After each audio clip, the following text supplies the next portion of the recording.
Madam এই নিন, এটা আপনার। কি এটা? সেটা আপনি নিজেই খুলে দেখুন।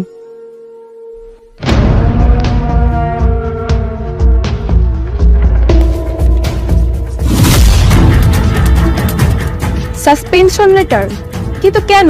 আপনি এতদিন যে ইলিগ্যাল কাজগুলো করে এসেছেন এবং সরকারি টাকাগুলো আত্মসাৎ করেছেন, এগুলো এখন সবাই জেনে গিয়েছে। এই জন্যই আপনাকে চাকরি থেকে বরখাস্ত করা হয়েছে।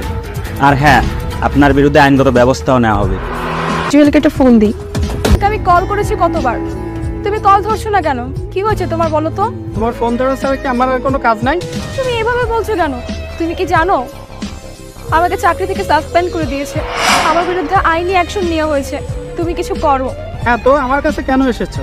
আমি কিছু করতে পারবো না। তোমার সাথে কি আমিও ফাঁসবো নাকি? তুমি এখান থেকে যাও, না হলে তোমার সাথে আমাকেও পুলিশে ধরবে। তুমি তুমি না আমাকে ভালোবাসতে, তাহলে এমন বলছো কেন? এরকম ভিডিও দেখতে হলে চ্যানেলটাকে সাবস্ক্রাইব